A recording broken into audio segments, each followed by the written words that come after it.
सो जय हिंद everyone. Welcome to YMA education.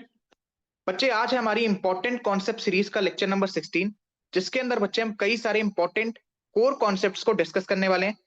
Will start from carbon and its compounds, cell chapter, solar system के कुछ most important topics, rivers and location. ठीक है बच्चे, आज की क्लास में हम कुल मिला के ये 4 टॉपिक्स को डिस्कस करने वाले हैं। 1.5 से 2 घंटे की क्लास होगी। PPT is hand written. मैं पहले से ही हर एक चीज, हर एक कंटेंट आपके लिए लिख कर लेके आया हूं, ताकि बच्चे आपका टाइम बचे। चलिए सर, स्टार्ट करते हैं। Starting from the word organic. Sir, ये ऑर्गेनिक वर्ड से आपका क्या मतलब है? First of all point to be noted, organic word को बच्चे आप कार्बोनिक भी कह सकते हो। आप ध्यान से देखना सर, कार्बोनिक वर्ड में कहीं ना कहीं आपको कार्बन की फील आ रही होगी। ठीक है सर। तो ऑर्गेनिक क्या होता है बच्चे? किसी भी चीज को हम ऑर्गेनिक कब बोलते हैं? जब उसमें कार्बन प्रेजेंट हो। यानी कि सर, जिसमें भी आपका कार्बन होता है उसे हम कहते हैं सर ऑर्गेनिक। ठीक है भैया। बर्जीलियस नाम के एक साइंटिस्ट है। क्या नाम था सर इनका? बर्जीलियस। बर्जीलियस जी ने क्या कहा? बर्जीलियस जी ने the vital energy theory. Berzelius भैया ने क्या दी? Vital energy theory. ठीक है सर। वाइटल एनर्जी थ्योरी हमें क्या एक्सप्लेन करती है, या हमें क्या बताना चाहती है? बच्चे, ये हमें ये बताना चाहती है कि आपके जो भी कार्बनिक कंपाउंड्स होते हैं, यानी कि सर जिसमें आपका कार्बन प्रेजेंट होता है, वो हमें सिर्फ और सिर्फ नेचर से ही मिल सकते हैं। सिर्फ और सिर्फ नेचुरल तरीके से ही ऑब्टेन किए जा सकते हैं। ठीक है।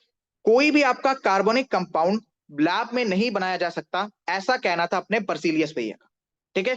बट बर्जीलियस भैया के एक स्टूडेंट थे जिनका नाम था वोलर। वोलर साहब ने क्या किया? इन्होंने भैया, एक कार्बनिक कंपाउंड होता है दैट इज यूरिया।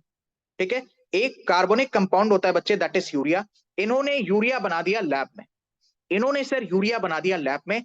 मजे की बात तो यह है कि बर्जीलियस भैया हमें बता के चले गए वाइटल एनर्जी थ्योरी।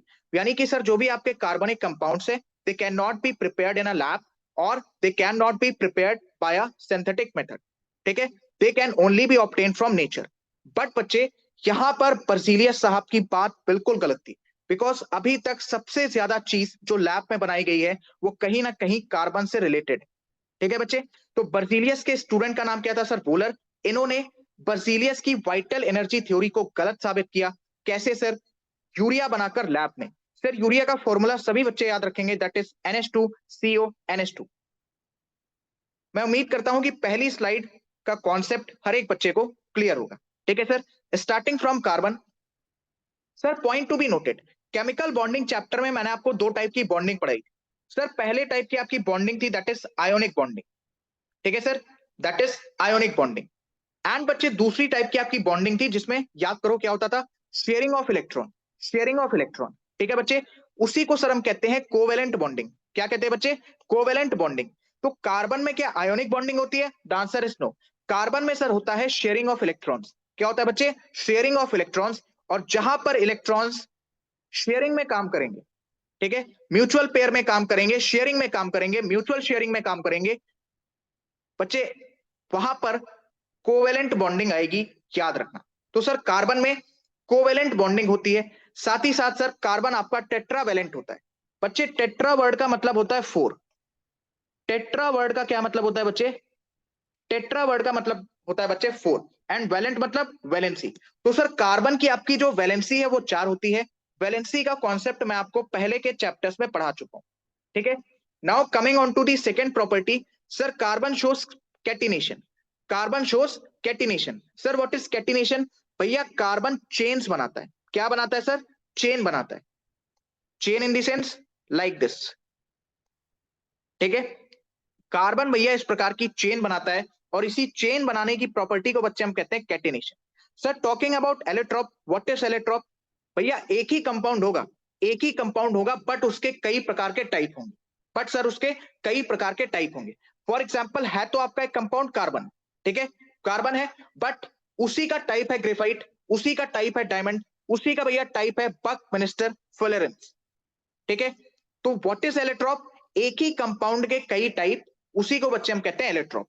याद रखना, एलोट्रोप के जो आपके डिफरेंट डिफरेंट टाइप्स बनेंगे, उनके पास भैया जो कैरेक्टरिस्टिक्स होंगी वो डिफरेंट होंगी ओरिजिनल कंपाउंड के कंपैरिजन में।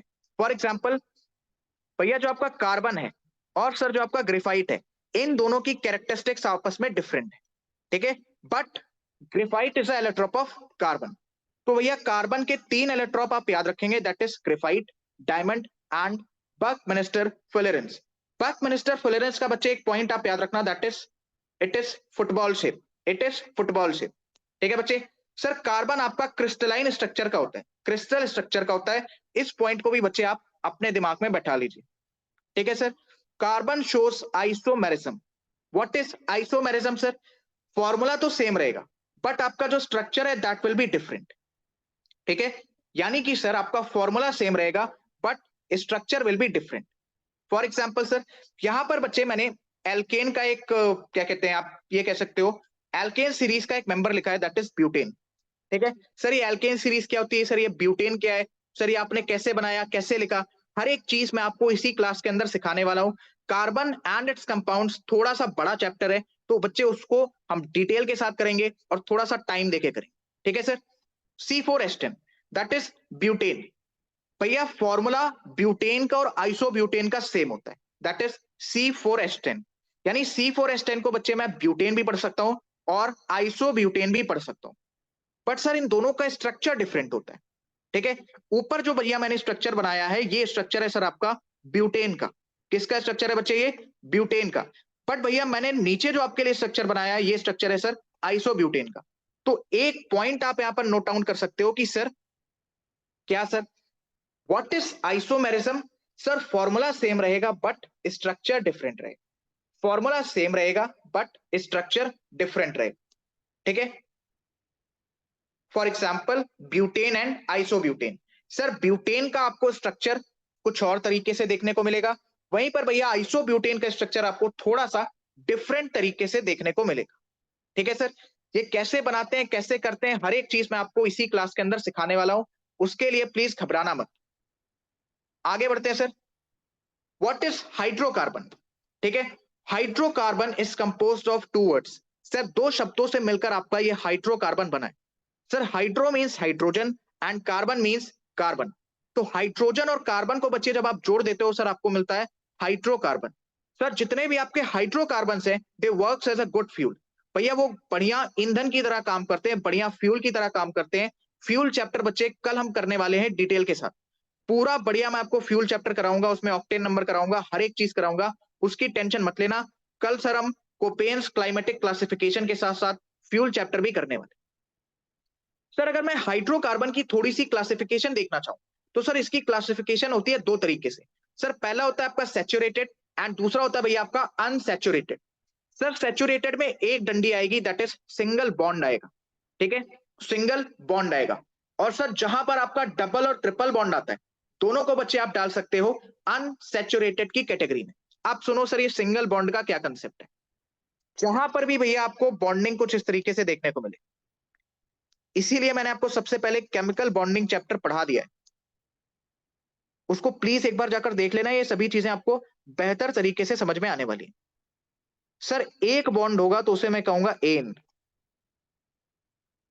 सर इस तरीके से दो डंडी खींच दी यानी कि दो बॉन्ड होगा तो बच्चे उसे मैं कहूंगा इन।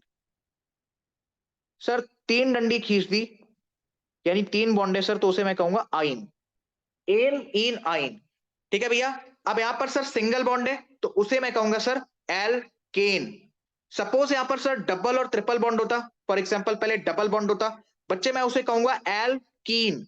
सर ट्रिपल बॉन्ड होता तो तीन डंडी होती तो एल्काइन। ठीक है बच्चे, अब सुनो, यानी आपको इतना तो समझ में आ गया कि सर हाइड्रोकार्बन्स आपके दो टाइप के होते हैं। सैचुरेटेड के अंदर सर सिंगल बॉन्डिंग आएगी, अनसैचुरेटेड के अंदर सर डबल बॉन्डिंग भी आ सकती है और ट्रिपल बॉन्डिंग भी आ सकती है। ठीक है सर, सैचुरेटेड के अंदर सिंगल बॉन्डिंग है, ठीक है सर, सिंगल बॉन्डिंग वाले के लिए बच्चे हम वर्ड यूज करते हैं एन, तो इसीलिए बच्चे यहां पर आपका बन गया एल्केन। सर एल्केन मतलब सिंगल बॉन्डिंग, सिंगल बॉन्डिंग।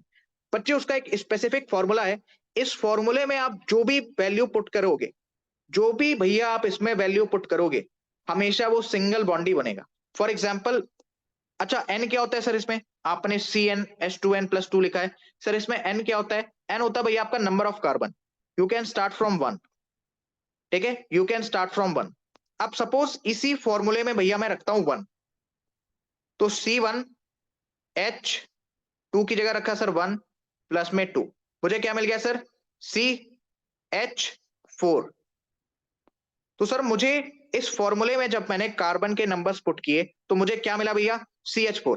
तो CH4 कैसा है सर, क्या मैं इसको एल्काइन बोलूंगा, क्या मैं इसको एल्कीन बोलूंगा, या फिर भैया मैं इसको एल्केन बोलूंगा? सर आपने इसको एल्केन के फॉर्मूले में पुट किया है तो भैया आप इसको क्या बोलोगे, एल्केन बोलोगे। यानी इस फॉर्मूले में जो भी मैं पुट करूंगा उसके बाद मुझे जो भी कंपाउंड मिलेगा, जो भी आपका एल्केन ग्रुप का मेंबर मिलेगा, उसे मैं क्या कहूंगा सर, उसे मैं क्या कहूंगा सर, बताइए? उसे मैं कहूंगा सर एल्केन। ठीक है, उसे मैं क्या कहूंगा सर, एल्केन कहूंगा। Why sir? Because of single bonding the word will be used ane. मुझे बताइए कि आपको इतना समझ में आ गया? अगर हर एक बच्चे को इतना क्लियर है तो प्लीज एक बार कमेंट सेक्शन के अंदर आप मुझे बता सकते हैं कि हाँ सर मुझे इतना समझ में आ गया। कहने का मतलब यह है कि इस फॉर्मूले के अंदर मैं जितने भी कार्बन के नंबर रखूंगा मुझे हर बार क्या मिलेगा, एल्केन ग्रुप का नया मेंबर। सर मैं वैल्यू 2 रखना चाहता हूं, रख दो C2। यहां पे क्या आ जाएगा सर, 2 इंटू 2 इज 4, प्लस में 6, C2H6। सर इसको मैं क्या बोलूंगा, अब सुनो, एक कार्बन है तो, एक कार्बन है तो सर वर्ड यूज होगा मेथ। इसको मैं आपको लिखवा देता हूं, जस्ट वेट। ठीक है, जस्ट वेट, यहां पे लिख लो।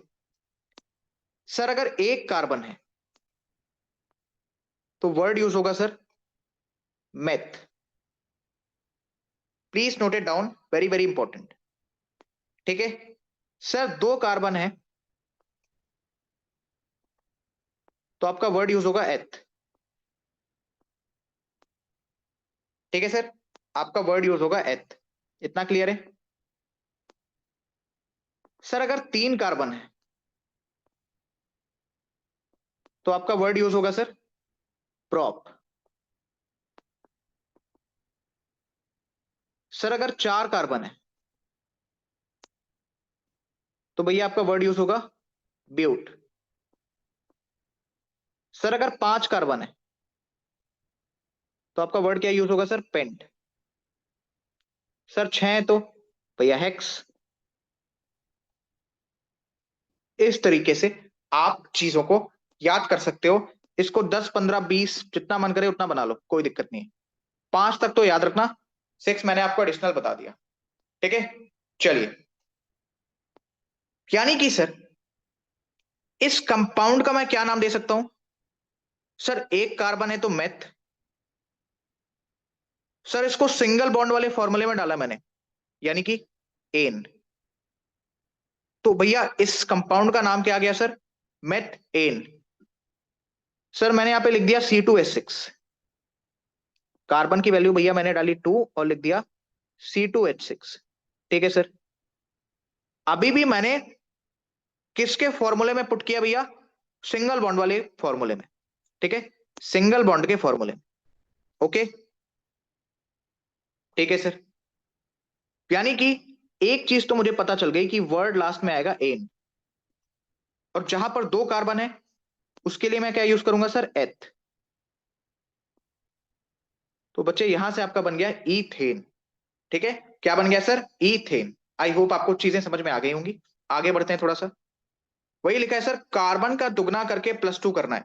अगर भैया आपको ये फॉर्मूला ना याद हो तो सिंपल सी आप ये लाइन पढ़ सकते हो कि कार्बन का दुगना करके +2 करना है। जो भी आपका कार्बन है, सपोज भैया आपने लिया यहां पर 2, यहां पे 2 रख दो, इसका कर दो दुगना, प्लस में कर दो 2। ठीक है, आपको भैया सूटेबल आंसर मिल जाएगा। आगे बढ़ते हैं। सर इसी तरीके से आप नामकरण कर सकते हैं, that is CH4 methane, C2H6 ethane, C3H8 propane, C4H10 butane. Point to be noted, sir आपका जो मीथेन होता है वो दलदली एरिया में पाया जाता है, that is in marshy area.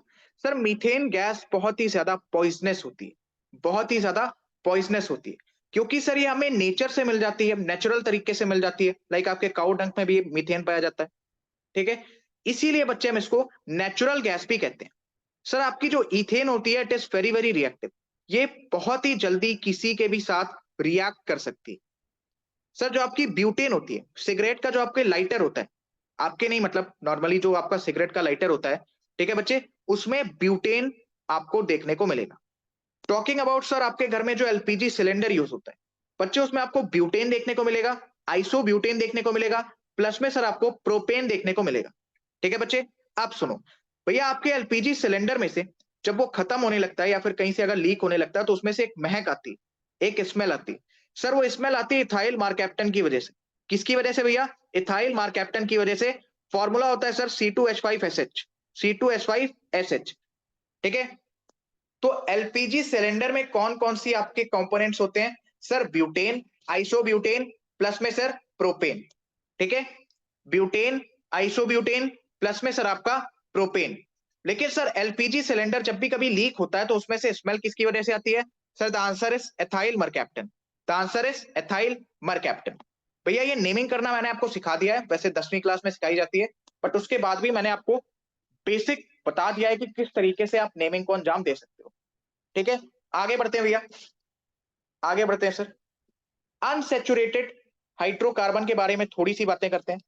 Sir unsaturated hydrocarbon में आपके सबसे पहले तो दो टाइप के क्लासिफिकेशन आएंगे। सर एक आएगा आपका डबल बॉन्ड वाला, जिसके लिए सर हम वर्ड यूज करेंगे ईन, तो भैया यहां से आपका बन गया एल्कीन। ठीक है, एक आएगा सर आपका ट्रिपल बॉन्ड वाला, जिसके लिए सर हम वर्ड यूज करेंगे आइन, तो भैया यहां से आपका बन गया एल्काइन। ठीक है, डबल बॉन्ड में आपको कुछ भी नहीं करना, यानी कि सर एल्कीन में आपको कुछ भी नहीं करना। आपको क्या करना है सर? कार्बन रखो और उसका दुगना कर दो, कार्बन रखो और उसका दुगना कर दो। फॉर एग्जाम्पल मुझे एल्कीन बनाना है, ठीक है, फॉर एग्जाम्पल मुझे कोई भी एल्कीन ग्रुप का मेंबर लिखना है, मैं कैसे लिखूंगा सर? N is number of carbon, मैं रखूंगा सर 2। ठीक है, मैं रखूंगा सर 2। उसके बाद 2 का दुगना 4, क्या मिल गया सर मुझे? C2H4। Sir what is C2H4? कोई भी बच्चा बता सकता है? Anyone naming? Sir what is C2H4? Anyone बताइए सर, कोई भी बच्चा क्या बताना चाहेगा what is C2H4? Ethanol sir. Ethanol. ठीक है सर, 2 कार्बन है, sorry ethanol, C2H4 is ethanol, कैसे भैया? हाउ? कैसे एथेनॉल कैसे? ये बताओ। C3H6, ये क्या है? 3 कार्बन है सर, वर्ड आएगा प्रॉप, वर्ड आएगा सर प्रॉप। जो नंबर यहां पर लिखा है उसका दुगना दिख रहा है यहां पे? जी सर दिख रहा है। कौन सी कंडीशन है ये? इन। नाम क्या हो जाएगा सर? प्रॉप इन। ये नेमिंग करनी आती है कि नहीं आती है? नहीं आती है तो सिखा दूं? नहीं सर, क्या आती ये है सर। नेमिंग आपको आती है? इसकी बताइए। C4H8, क्या है ये? C4H8, butene sir. ब्यूटीन, बिल्कुल सही। ठीक है सर, 4 कार्बन है तो वर्ड आएगा ब्यूट। सर जितने कार्बन यहां पर हैं उसका दुगना यहां पर है, यानी कि सर इन वाली कंडीशन है, तो आ जाएगा सर ब्यूटीन। ठीक है, आगे बढ़े। इसको मैं थोड़ा सा क्लियर कर देता हूं ताकि आपके प्रॉपर नोट्स बन जाएं। और जो बच्चे खाली इस पीडीएफ के भरोसे हैं, कॉपी में चीजें नहीं लिख रहे हैं, मक्कारी कर रहे हैं अभी भी, उन बच्चों तक ये पीडीएफ पहुंच जाए। चलिए सर, सर आइन के केस में क्या होगा? यानी कि सर ट्रिपल बॉन्ड के केस में क्या होगा? यानी कि सर एल्काइन के केस में क्या होगा? जो भी नंबर यहां पर लिखा है, ठीक है, उसका दुगना करके 2 घटा दो। यानी सपोज यहां पर आपको ऐसे दिया है C4, फॉर एग्जाम्पल C6, ठीक है, या कार्बन की संख्या इसमें हम ले लेते हैं, चलो 3 ले लेते हैं, C3। क्या करना है सर? जो नंबर यहां पर लिखा है उसका दुगना कर दो, 2 × 3, कितना हो गया सर? C3H6। अब दुगना करके 2 घटा दो, दुगना करके 2 घटा दो, क्या मिल जाएगा सर? C3H4। क्या मिल जाएगा sir? C3H4। Sir what is C3H4? ध्यान से देखो, 3 का दुगना कितना होगा सर? 6। इसमें से 2 घटाया है सर, यानी कि आयन वाली कंडीशन बन रही है। 3 कार्बन प्रोप, आयन वाली कंडीशन बन रही है sir YNE, that is propene, propyne, basically not propene, propyne. इतना क्लियर हुआ? इतना क्लियर हुआ? एक और एग्जांपल देखो, हमेशा याद रखना आयन के केस में दुगना करके 2 घटाया होगा, एन के केस में, एल्केन के केस में दुगना करके 2 जोड़ा होगा, और इन के केस में सिर्फ और सिर्फ दुगना किया होगा। क्लियर है? वापस, सर एल्केन के केस में जितने नंबर ऑफ कार्बन्स लिखे हैं उसका दुगना करके 2 जोड़ दिया होगा एल्केन, एल्केन ग्रुप का मेंबर। इन के केस में कोई मेहनत नहीं किया, ना जोड़ा ना घटाया, सीधा दुगना मार दिया, बैठ गया। ठीक है? ट्रिपल बॉन्ड या फिर एल्काइन के केस में जितने नंबर ऑफ कार्बन है उसका दुगना करेगा और उसमें से 2 घटा देगा। अगर आपको ये कॉन्सेप्ट समझ में आ गया तो एल्केन, एल्कीन और एल्काइन का जो भी क्वेश्चन आता है आप कभी भी उसे गलत नहीं कर सकते, कभी भी सर आप उसे गलत नहीं कर सकते। बहुत आराम से समझाया है। आई होप आपको चीजें समझ में आ गई हो। नहीं समझ में आई तो कृपया एक बार वीडियो को बैक करके देखो, समझ में आ जाएगा। ठीक है? Point to be noted, suppose भैया आपको मीथेन यानी कि सर एल्केन ग्रुप का मेंबर है, आपको क्या बनाना है भैया? मिथाइल, यानी लास्ट में YL लगाना है। ठीक है? तो जितने भी भैया आपके हाइड्रोजन है, ठीक है, जितने भी भैया आपके हाइड्रोजन है मीथेन में, उसमें से एक कम कर दो, यानी कि सर मिथाइल का फॉर्मूला क्या बन जाएगा? CH3। ठीक है? अब सर आपको बनाना है एथाइल, फॉर एग्जांपल इथेन से आपको बनाना है एथाइल, इथेन। सर इथेन यानी 2 कार्बन C2। ठीक है?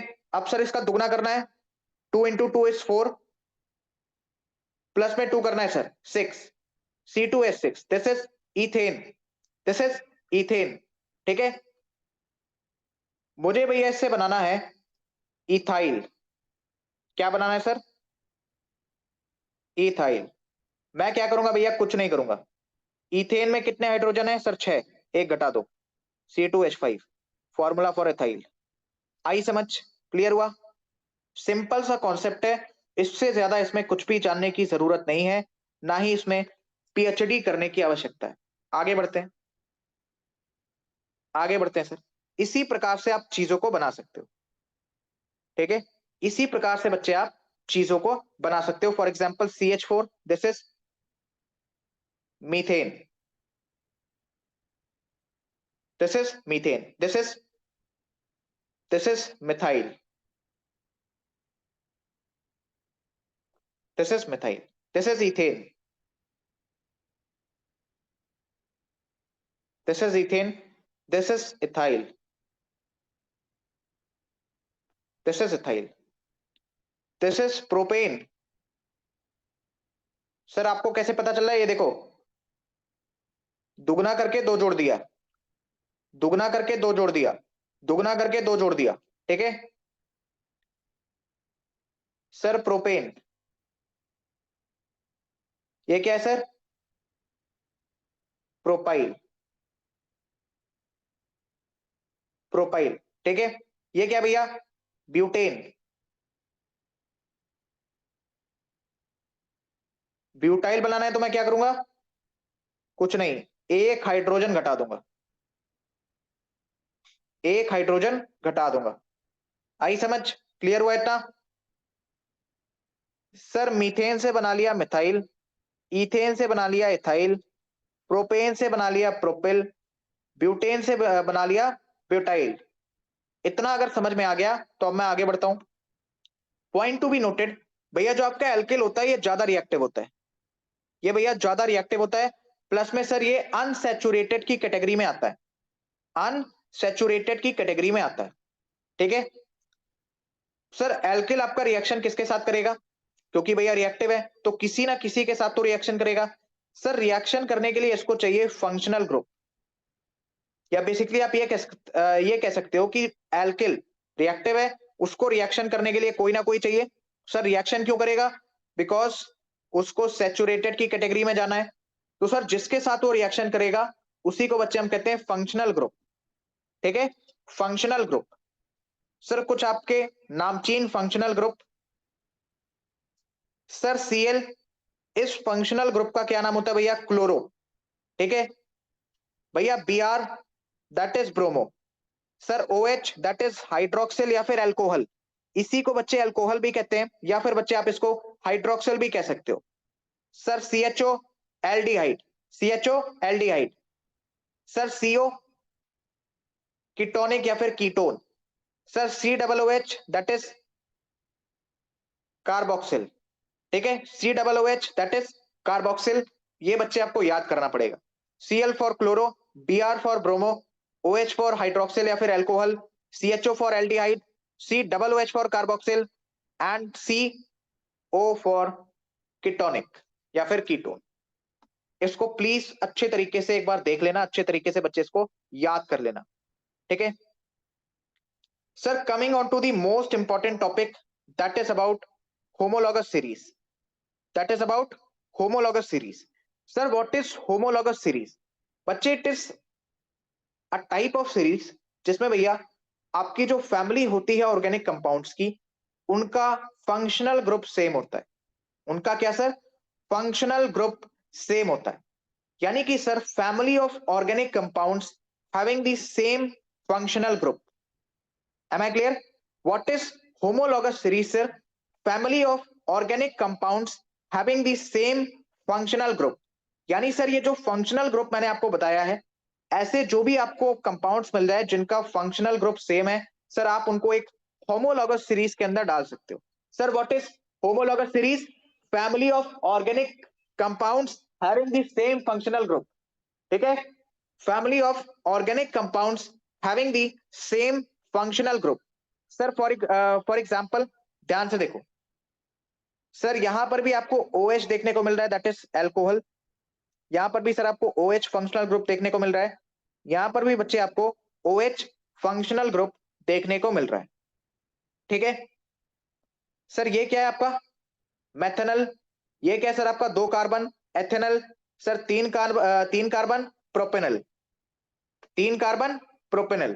ठीक है बच्चे, तो मेथनल, एथेनल, प्रोपेनल। वापस से sir NaOL, NOL, NOL। Sir एक ही फंक्शनल ग्रुप है, एक ही फंक्शनल ग्रुप है।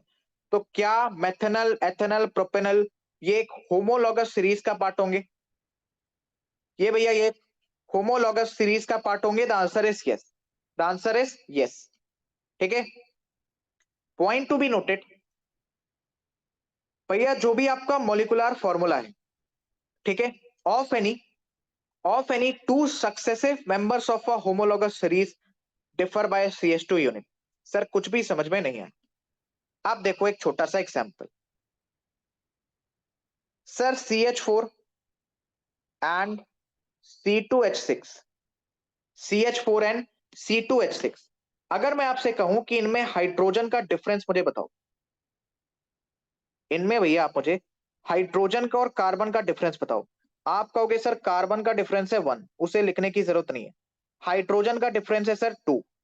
ठीक है, कार्बन का डिफरेंस है 1, हाइड्रोजन का डिफरेंस है 2। यहां पे मैं लगा देता हूं 2। ठीक है, तो सर जो भी आपके होमोलॉगस सीरीज के मेंबर होते हैं, ठीक है, उनका जो मॉलिक्यूलर फॉर्मूला होता है, याद रखना ये लगातार होने चाहिए। अब आप इसका कंपेयर मत करने लगना सर CH4 उसके बाद मैं बना देता हूं CH3H8। नहीं, इसका डिफर कर जाएगा, इसका बच्चे डिफर कर जाएगा। But point to be noted, CH4, ठीक है, that is methane. C2H6 that is ethane. Methane के बाद इथेन आता है, यस सर आता है। क्या बच्चे? मीथेन के बाद इथेन आता है, यस सर बिल्कुल आता है। ओके बच्चे, इनके बीच में जो डिफरेंस है वो CH2 यूनिट का है। कितने यूनिट का है बच्चे? CH2 यूनिट का है। ओके ठीक है सर। इनका भैया जो मॉलिक्यूलर मास होता है, ठीक है, इनका सर जो मॉलिक्यूलर मास होता है वो 14 यूनिट से डिफर करता है। 14 यूनिट से डिफर करता है। अब सर हमें तो मॉलिक्यूलर मास निकालना ही नहीं आता, तब भैया 13 दिन बाद तो पेपर है, ऐसे कैसे काम चलेगा? फिर भी भैया इनकी सिमिलर केमिकल प्रॉपर्टीज होंगी। किसकी सर? होमोलॉगस सीरीज की। ठीक है, होमोलॉगस सीरीज में बच्चे आपके जो भी सीरीज आपको मिलेगी उनकी जो केमिकल प्रॉपर्टीज होंगी सर वो सिमिलर होंगी। जैसे जैसे आप ये मॉलिक्यूलर मास बढ़ाओगे वैसे वैसे उनका बॉइलिंग पॉइंट भी बढ़ेगा, मेल्टिंग पॉइंट भी बढ़ेगा एंड बच्चे सोल्यूबिलिटी भी बढ़ेगी। एंड बच्चे सोल्यूबिलिटी भी बढ़ेगी। मुझे एक बात बताइए, क्या हर एक बच्चे को इतना समझ में आ गया?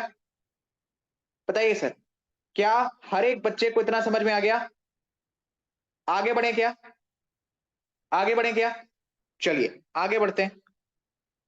Sir talking about isomers, alkanes के डिस्कस कर लेते हैं भैया। मीथेन के कितने होंगे सर? एक आइसोमर, इसको याद करना है आपको। सर इथेन का एक आइसोमर, सर प्रोपेन का एक आइसोमर, सर ब्यूटेन का दो आइसोमर, इतना कर लो याद। सर अगर आपसे आइसोमर पूछता है, ठीक है, अगर बच्चे आपसे आइसोमर पूछता है किसका?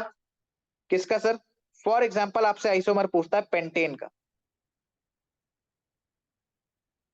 फॉर एग्जाम्पल आपसे आइसोमर पूछता है पेंटेन का, तो कुछ नहीं करना, 2n-1, 2n minus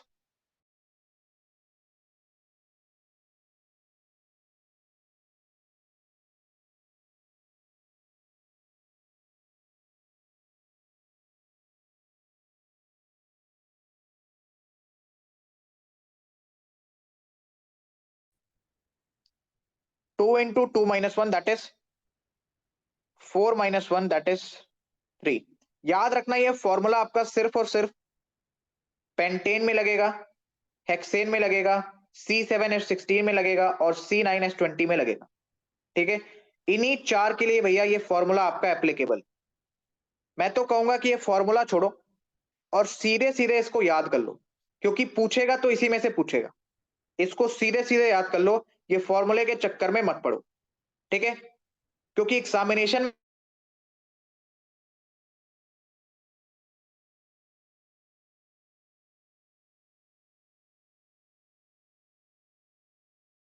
Sir, your voice is breaking.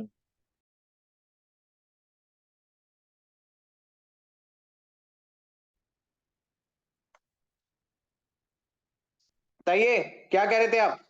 Sir आपकी आवाज कट रही है। आप अभी भी कट रही है? हाँ नहीं सर, अभी आ रही ठीक से। अभी आ रही है? ठीक है चलो। Yes. C7H16 9 isomers, C8H18 18 isomers. जरा मुझे आप इसका नाम बता सकते हो? बताइए, एनीवन? बताइए सर, क्या आप मुझे इसका नाम बता सकते हो? बताओ भैया। 8 के लिए मैं वर्ड क्या यूज करूंगा? ऑक्ट। ठीक है सर, 8 का दुगना करके 2 जोड़ दिया यानी कि एन। तो सर ऑक्टेन के नंबर ऑफ आइसोमर्स 18। ठीक है, जरा आप मुझे इसका नीचे वाले का नाम बता सकते हो? बताइए भैया, बता सकते हो? सर 9 के लिए मैं वर्ड यूज करूंगा नो। क्या भैया? नॉन, या फिर चलो नॉन ही यूज कर लो। ठीक है, नॉन। सर दुगना करके 2 जोड़ दिया यानी कि ane, nonane. Sir nonane में कितने आइसोमर्स? 35। ठीक है सर, 10 के लिए मैं वर्ड यूज करूंगा डेक। अब क्या देखूंगा? दुगना करके 2 जोड़ दिए यानी एन। तो सर आगे आपका डेक एन। Sir 75 isomers. बच्चे ये टेबल आपको याद होना चाहिए, यहां से डायरेक्ट एग्जामिनेशन के अंदर क्वेश्चन पूछा जा सकता है। ठीक है बच्चे, यहां से सर डायरेक्ट आपके एग्जामिनेशन के अंदर क्वेश्चन पूछा जा सकता है। ये टेबल बच्चे आपको याद होनी चाहिए। अच्छे से भैया इसको रट्टा मार लो। ठीक है, अगेन मैं आपको एक बार रिवाइज करवा दे रहा हूं। मीथेन में एक आइसोमर, आपका क्या कहते हैं, इथेन में एक आइसोमर, प्रोपेन में एक आइसोमर। ठीक है, शुरुआत के 3 में एक एक आइसोमर रहेगा। फिर भैया 2-3-5-9 का सीक्वेंस चलेगा, 2-3-5-9। ठीक है, यानी कि सर ब्यूटेन में 2, पेंटेन में 3, पेंटेन में 3। ठीक है सर, हेक्सेन में 5, हेक्सेन में 5, हेप्टेन में 9, ऑक्टेन में 18, ऑक्टेन में 18। ठीक है, क्लियर है सर? नॉनेन में 35 आइसोमर्स, नॉनेन में सर 35 आइसोमर्स। वहीं पर सर डेकेन में 75 आइसोमर्स, डेकेन में सर 75 आइसोमर्स। क्लियर है क्या? बताइए बच्चे, इतना क्लियर है क्या? डेकेन में 75 आइसोमर्स, डेकेन में भैया कितना? 75 आइसोमर्स। इतना क्लियर है? डेकेन में भैया कितना? 75 आइसोमर्स, डेकेन में कितना? 75 आइसोमर्स। वापस से सर, मीथेन में एक आइसोमर, इथेन में एक आइसोमर, आपका प्रोपेन में एक आइसोमर, ब्यूटेन में 2 आइसोमर। ठीक है, ब्यूटेन में 2 आइसोमर। सर पेंटेन में 3 आइसोमर। ठीक है सर, पेंटेन में 3 isomer. Sir C6H14 that is कितना भैया? हेक्सेन में 5 आइसोमर, हेप्टेन में 9 आइसोमर, हेप्टेन में 9 आइसोमर, ऑक्टेन में 18 आइसोमर, नोनेन में 35 आइसोमर, डेकेन में 75 आइसोमर। सिंपल, ऐसे आपको याद करना पड़ेगा और कोई ऑप्शन नहीं है। इस टेबल से भैया बहुत सारे क्वेश्चंस पूछे जाते हैं। ठीक है, इस टेबल से भैया बहुत सारे क्वेश्चंस पूछे जाते हैं। इतना क्लियर है? बताइए भैया, इतना क्लियर है? आगे बढ़े, आगे बढ़े sir. Sir allotropes of carbon के ऊपर हम थोड़ी सी चर्चा करते हैं। सर सबसे पहले भैया आपका इसमें आएगा diamond. Sir diamond is the hardest natural substance ever known, diamond is the hardest natural substance ever known. भैया उसके बाद इसमें आपको हाई डेंसिटी देखने को मिलेगी। किसमें सर? डायमंड में। ये सर आपका कुछ डायमंड का स्ट्रक्चर है, याद रखना ये 3D स्ट्रक्चर होता है सर। कैसा स्ट्रक्चर होता है बच्चे? ये 3D स्ट्रक्चर होता है ये। ठीक है सर, कैसा स्ट्रक्चर होता है बच्चे? ये 3D स्ट्रक्चर होता है sir. High density along with high melting point, along with high melting point. Plus में बच्चे diamond is a bad conductor of electricity, diamond is a bad conductor of electricity. ठीक है बच्चे, but it is a good conductor of thermal conductivity, यानी कि sir इससे heat बढ़िया से पास होती है बट इलेक्ट्रिसिटी बढ़िया से पास नहीं होती। सर टॉकिंग अबाउट ग्रेफाइट, भैया इसकी डेंसिटी बड़ी लो होती है, ये सॉफ्ट इन नेचर होता है यानी काफी मुलायम होता है। It is a good conductor of electricity and heat. Plus में भैया इसका जो स्ट्रक्चर है वो 3D ना होके 2D में होता है, 2 डायमेंशनल शीट लाइक स्ट्रक्चर। ठीक है, now comes the most important NCERT chart. बच्चे ये आपको याद करना पड़ेगा, इसको जल्दी से याद करो। उसके बाद मैं आपको प्रीवियस ईयर क्वेश्चन भी इससे करवाने वाला हूं, कुछ इंपॉर्टेंट। ठीक है सर, कंपाउंड का नाम है एसिटिक एसिड, कंपाउंड का नाम है sir acetic acid that is CH3COOH। ठीक है, इसका भैया मेल्टिंग पॉइंट कितना है? 290 केल्विन, बॉइलिंग पॉइंट कितना है? 390 केल्विन। इसका मैं आपको ऑर्डर लिखवा रहा हूं। ठीक है, ये ऑर्डर क्या लिखवा रहा हूं, चलो ऐसे याद कर लो। सर मीथेन का जो आपका बॉइलिंग पॉइंट है वो सबसे कम है, बॉइलिंग पॉइंट भी भैया इसका सबसे कम है, मेल्टिंग पॉइंट भी भैया इसका सबसे कम है। इन चारों में से सबसे ज्यादा क्या सर? मेल्टिंग पॉइंट किसका है? एसिटिक एसिड का। सबसे ज्यादा बॉइलिंग पॉइंट किसका है? एसिटिक एसिड का। सर क्लोरोफॉर्म और इथेनॉल में सबसे ज्यादा मेल्टिंग पॉइंट किसका है? क्लोरोफॉर्म का। ठीक है, क्लोरोफॉर्म का, बट याद रखना सबसे ज्यादा बॉइलिंग पॉइंट किसका है? एथेनॉल का। सर एथेनॉल में से एथेनॉल का जो मेल्टिंग पॉइंट है वो क्लोरोफॉर्म से कम है, वो भैया क्लोरोफॉर्म से कम है। बट एथेनॉल का, सॉरी क्लोरोफॉर्म का जो बॉइलिंग पॉइंट है वो एथेनॉल के बॉइलिंग पॉइंट से कम है। ठीक है, वापस सुनो, इसमें बेसिकली आपको याद क्या करना है? आपको भैया याद करना है ये। अभी मैं आपके लिए इस टेबल को थोड़ा सा आसान बना देता हूं। सर मेल्टिंग पॉइंट का सीक्वेंस याद रखना है इसमें। और भैया आपको इसमें याद करना है बॉइलिंग पॉइंट का सीक्वेंस। तो सबसे पहले लिखवा देता हूं मेल्टिंग पॉइंट का। सबसे ज्यादा एसिटिक एसिड, एसिटिक एसिड, सबसे ज्यादा एसिटिक एसिड। उसके बाद सर मेल्टिंग पॉइंट में क्या आएगा? क्लोरोफॉर्म। ठीक है सर, क्लोरोफॉर्म। उसके बाद भैया एथेनॉल। क्या भैया? एथेनॉल। उसके बाद sir methane.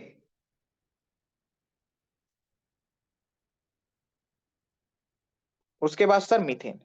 Talking about boiling point, इसका भी सीक्वेंस लिख लो। सर सबसे ज्यादा एसिटिक एसिड,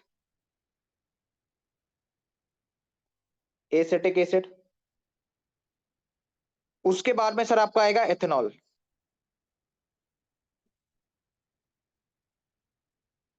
एथेनॉल। उसके बाद में सर एथेनॉल के बाद में क्लोरोफॉर्म।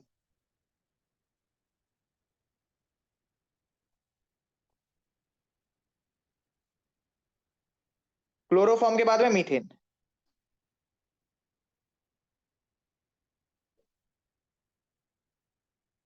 क्लोरोफॉर्म के बाद में मीथेन। ठीक है भैया। तो मेल्टिंग पॉइंट और बॉइलिंग पॉइंट का बच्चे आपको ये सीक्वेंस पता होना चाहिए। इससे ज्यादा आसान मैं आपके लिए इस टेबल को नहीं कर सकता, इससे ज्यादा आसान बन भी नहीं सकता। और इस टेबल की वैल्यूज भी प्लीज याद कर लेना।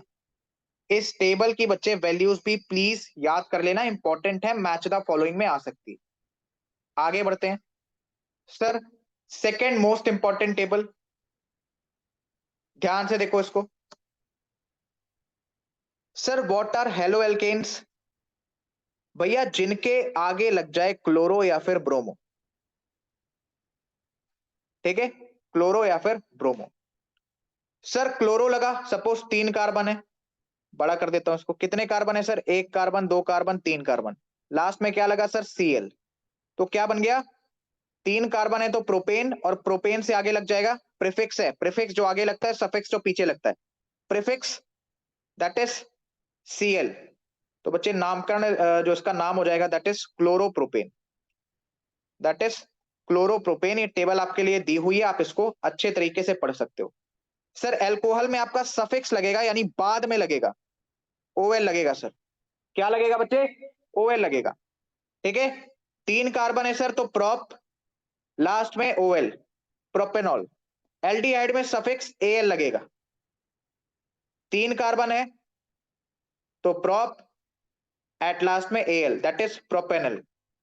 तो प्रोपेनॉल, प्रोपेनल, इसी तरीके से जैसे जैसे आपका क्या सर, जैसे जैसे भैया आपका फंक्शनल ग्रुप लगता जाएगा, वैसे वैसे भैया नाम आपका बदलता जाएगा। कीटोन लगा दिया तो प्रोपेनॉन, कार्बोक्सिलिक एसिड वाला लगा दिया तो प्रोपेनोइक एसिड, एल्कीन लगा दिया भैया प्रोपीन, आइन लगा दिया भैया प्रोपाइन। तो ये टेबल भी बच्चे आप याद कर सकते हो, उतनी इंपॉर्टेंट नहीं है, बट थोड़ा सा प्लीज इसका आपको कॉन्सेप्ट पता होना चाहिए। याद रखना क्लोरो और ब्रोमो हमेशा प्रीफिक्स में लगते हैं, बाकी सब आपका सफिक्स में लगता है। फंक्शनल ग्रुप आपको याद करना पड़ेगा, तभी बच्चे आप ये नेमिंग कर पाओगे। नेमिंग कैसे करते हैं सर? देखो, सबसे पहले भैया आपको देखना है कि कितने नंबर ऑफ कार्बन हैं, उसके हिसाब से प्रॉप या ब्यूट या फिर हेक्स, जो भी जितने भी नंबर ऑफ कार्बन हैं उनका नंबर लिख लो। ठीक है, फिर देखो भैया, फिर क्या देखो कि क्या डबल बॉन्डिंग है या फिर सिंगल बॉन्डिंग है। अब जैसे यहां पर भैया आपकी डबल बॉन्डिंग है, पॉइंट टू बी नोटेड, तब तो आपके दिमाग में आना चाहिए सर यहाँ पे इन आएगा। सर यहाँ पर ट्रिपल बॉन्डिंग है तो आपके दिमाग में आना चाहिए सर यहाँ पर आइन आएगा। ठीक है, सिंगल बॉन्डिंग है तो सर एन वाला साउंड आएगा लास्ट में। ठीक है, एन वाला साउंड आएगा सर लास्ट में। तो इस तरीके से भैया आप इस चीज को अच्छे तरीके से याद कर सकते हो, अच्छे तरीके से समझ सकते हो। ठीक है, थोड़ा सा आगे बढ़ते हैं। ये भी भैया मैंने एनसीईआरटी से लिया है, that how do alcohols effect living beings. याद रखना, जो आपकी एथेनॉल होती है, जब भैया आप उसको लार्ज क्वांटिटी में कंज्यूम करते हो, कंज्यूम्ड इन लार्ज क्वांटिटी, ये भैया आपका मेटाबॉलिक प्रोसेस को धीमा कर देता है और आपके सेंट्रल नर्वस सिस्टम को स्लो डाउन कर देता है। सर इससे आपको कई प्रकार की बीमारी भी हो सकती। आप सुनो ध्यान से। सर कैसी बीमारी हमें हो सकती है? सर हमें कैसी बीमारी हो सकती है? It coagulates the protoplasm. ठीक है बच्चे, इट कोगुलेट्स दी प्रोटोप्लाज्म। भैया यहां तक कि आप अंधे भी हो सकते हो अगर आपने इसको ज्यादा अमाउंट में कंज्यूम कर लिया तो। ठीक है, अब सुनो भैया, एथेनॉल आपका इंडस्ट्रीज में as a important solvent use किया जाता है। Important industrial solvent. ठीक है भैया, important industrial solvent, as a important industrial solvent. अब सुनो, अब भैया इंडस्ट्री में है तो वर्कर्स पी सकते हैं, तो इसका मिसयूज रोकने के लिए it is made unfit for drinking by adding poisonous substance like methanol to it. यानी कि ये भैया आपका एथेनॉल है। अब एथेनॉल भैया इंडस्ट्री के काम के लिए रखा है, वर्कर्स आएंगे पी जाएंगे, ये तो दिक्कत वाली बात है।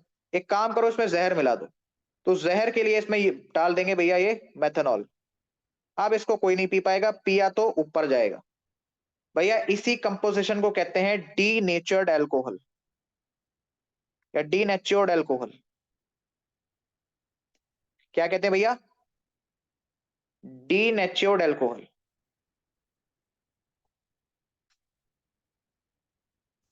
डी नेचर्ड एल्कोहल, याद रहेगा? याद रहेगा भैया, इसमें काम का पॉइंट सिर्फ इतना सा है that what is D नेचर्ड alcohol. आपको पता होना चाहिए, when pure ethanol is made unfit for drinking by adding poisonous substances like methanol to it, it is known as denatured alcohol. Sir ये आपके लिए कुछ प्रीवियस ईयर क्वेश्चन, ठीक है, ये भैया आपके लिए कुछ प्रीवियस ईयर क्वेश्चन, चलिए आंसर करिए। जो भी बच्चे YouTube पर देख रहे हैं, बच्चे do answer in the comment section. Question है sir, which one of the following is the correct sequential order in which these appeared under simulated primitive earth condition? भैया the answer is option number A. IAS pre 1994 का सवाल है ये, काफी पुराना question है but आपके एग्जामिनेशन में पूछा जा सकता है, बिकॉज बढ़िया क्वेश्चन। ठीक है, बिकॉज भैया बढ़िया क्वेश्चन है ये। आगे बढ़ते हैं। Sir which one of the following is correct sequence in increasing order of the molecular weight of the hydrocarbons? IAS pre 2001। इसका आंसर भैया मुझे चाहिए कमेंट सेक्शन में, ये सर आपका homework. Answer in the comment section. Following carbon compounds in the decreasing order of their melting points, अभी लिखवाया है, अभी लिखवाया है। Answer in the comment section, answer in the comment section. ठीक है बच्चे, answer in the comment section. Which one of the following chemical helps in fruit ripening? Fruit ripening, क्या कोई भी बच्चा इसका आंसर बताना चाहेगा? बताइए भैया, क्या कोई भी बच्चा इसका आंसर बताना चाहेगा? Sir the answer is option number A. इसको प्लीज याद कर लेना, कई बार ये रिपीटेड क्वेश्चन है। The answer is ethephon. ठीक है बच्चे, द आंसर इज एथीफोन। मुझे बताइए क्या हर एक बच्चे को उतना क्लियर है? The answer is ethephon. Sir welding gas, ठीक है, वेल्डिंग गैस में भैया कौन सा आपका मिक्सचर यूज किया जाता है? The answer is oxygen and acetylene, option number B. ये ऐसे क्वेश्चंस हैं जो बच्चे आपको पता होना ही चाहिए। ठीक है सर, ये ऐसे क्वेश्चंस है भैया जो आपको पता होना ही चाहिए। Which of the following gas mixture is used in welding gas? The answer is oxygen and acetylene. The answer is oxygen and acetylene। जो भी मैंने आपसे ऐसा होमवर्क पूछा है, प्लीज बच्चे उसको कमेंट सेक्शन में जरूर से आंसर करिएगा। ओके सर, बेंजीन में कितने आपके सिग्मा और कितने आपके पाई बॉन्ड्स होते हैं? बेंजीन में बच्चे आपके कितने सिग्मा बॉन्ड्स और कितने पाई बॉन्ड्स होते हैं? कोई भी बच्चा बताना चाहेगा? कितने सिग्मा बॉन्ड्स और कितने पाई बॉन्ड्स होते हैं? एनीवन? मैंने आपको ये कॉन्सेप्ट केमिकल बॉन्डिंग चैप्टर के अंदर करवा रखा है, और पहले ही बोला था कि सिग्मा बॉन्ड और पाई बॉन्ड बताने के लिए दिमाग नहीं आंख की जरूरत होती है। ठीक है, बेंजीन का स्ट्रक्चर बनाओ और चेक कर लेना कितने उसमें सिग्मा और पाई बॉन्ड्स होते हैं। मेरे तरफ से करेक्ट आंसर है ऑप्शन नंबर डी। चलिए सर, क्या बच्चे हम सेल चैप्टर स्टार्ट कर सकते हैं? क्या बच्चे हम सेल चैप्टर को स्टार्ट कर सकते हैं? Just give me a second.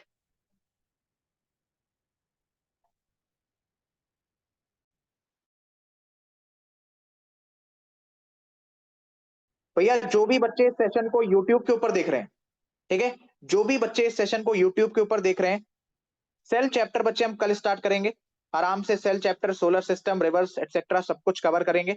आज की क्लास मैं यहीं पर स्टॉप कर रहा हूं, that is till carbon and its compounds. जो भी क्वेश्चन मैंने आपसे पूछा है please to answer in the comment section. Plus में इस चैप्टर का अच्छे से रिवीजन करिएगा।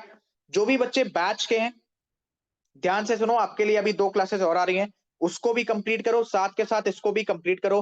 प्लस में करंट अफेयर्स की मॉड्यूल भेज रहा हूं, उसको भी अच्छे तरीके से कंप्लीट कर लो।